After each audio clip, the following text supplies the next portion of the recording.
الرحمن الرحيم dhammaan ardada sanadkan dhameysay dugsiga sare ama ba ardada horey baajka u dhameysay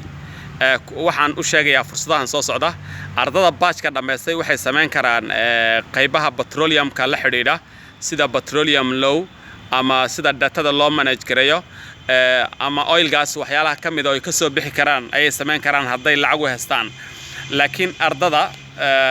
dugsiga sare dhameysay oo ilaa 30 kun ku dhow Soomaaliya waxaan u sheegayaa jaanis aad muhiim u ah shidaalka 5 sano kadib uu soo baxayaa insha Allah September ayaa la bilaabayaa marka inta daraasada ku sii jirtiin ayaa waxa laga yaabaa marka soo dhameystaan baynaad ka shaqeysiin meesha qof ajnabi ka shaqeyn lahaa consultant ka noqon lahaa administration ka noqon manager ka noqon lahaa idinka ayaa soo baranayo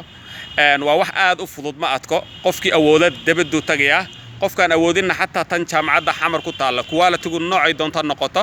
wax yar bay dabada ka hooseysaa way fiican yihiin waxa ka maqan qalabkii ayaa waxaan dhihi lahaa hal galo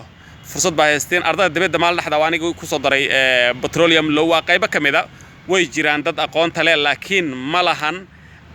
tirada aan u baahanahay mustaqbalka loo baahan doono laba heli doona si aynan Chinese iyo Sierra Leone iyo Malaysia iyo aynan lacagtanada u qaadanin qof kasto aqli la aqooyahana عاقل awooda ganacsta waxaan u dirayaa fariintan in dhalinyarada hadda jaamacadaha dhameysay ama tol ahaanba ku dir ama koox ahaanba ku dir in ay nalo bara petroleumka iyo oil gas labaas ugu muhiimsan waxa kale oo ku soo xigo dalku aad ugu baahan yahay waxa weeyaan geologiya laana waad ogeydeen KCA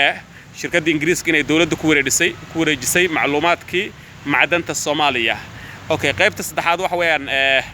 veterinary oo aad loogu baahan yahay oo 50 milyan oo loo baan leenahay aqoonta veterinary-guna aad bay u yartahay waliba tan casriga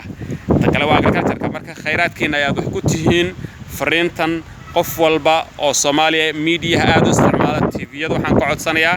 in lagu soo celceliyo in ay dhigtaan waxyaalaha chance ka hadda oo lacagta dibadda nagu tagays way dhibaatada jirto wax weeyaan way hore hadda waa la fiican yahay luqadda Ingiriiska darteed ayaadna looga qaadi jiray aqoonta waan idin salaamaya